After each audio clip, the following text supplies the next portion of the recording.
ఓం శ్రీ గణేశాయ నమః. శ్రీ గురుభ్యో నమః. శుక్లాంబరధరం విష్ణుం శశివర్ణం చతుర్భుజం ప్రసన్నవదనం ధ్యాయేత్ సర్వవిఘ్నోపశాంతయే. వ్యాసాయ విష్ణురూపాయ వ్యాసరూపాయ విష్ణవే నమో వై బ్రహ్మణదే వాసిష్ఠాయ నమో నమః. జై హిందూ భక్తి ఛానల్ ప్రేక్షకులకు నమస్కారం. నక్షత్ర వైభవం కార్యక్రమానికి స్వాగతం. మనం ఈ రోజున నక్షత్ర వైభవం కార్యక్రమంలో పుబ్బా నక్షత్రం గురించి తెలుసుకుందాం.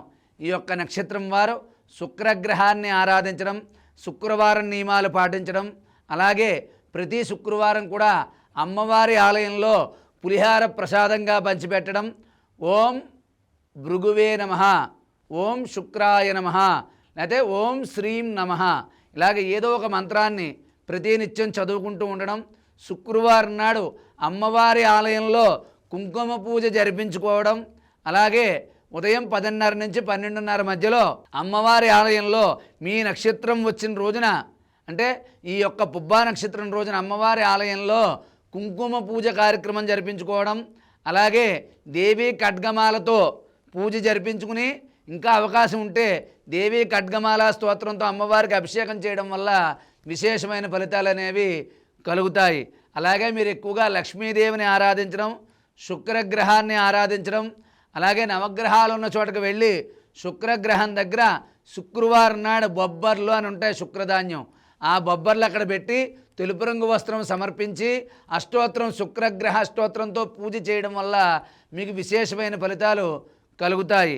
అలాగే మీరు ఏదైనా పని చేసినప్పుడు కానీ శుక్రవారం నాడు ప్రారంభించండి, మీకు అంతా కూడా చాలా మంచిగా జరుగుతుంది.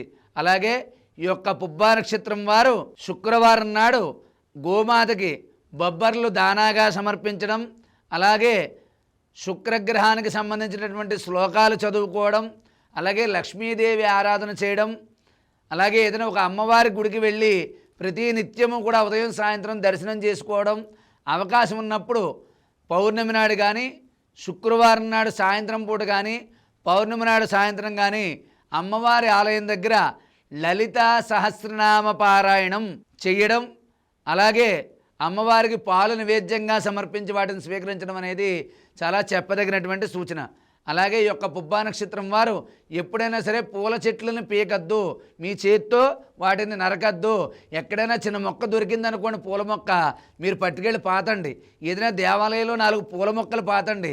పూల మొక్కలు ఎక్కడికైనా ఉంటే అక్కడికి వెళ్ళి మీరు నీరు పోయండి, వాటిని బతికించండి. అలా పూల మొక్కల్ని పెంచడం వల్ల, పూల మొక్కలకి నీరు పోయడం వల్ల, ఏదైనా దేవాలయంలో 4 మంచి పనికొచ్చే పూల చెట్లు పాతడం వల్ల కూడా మీకు నక్షత్రపరమైన దోషాలు కొంతవరకు తగ్గిపోతాయి.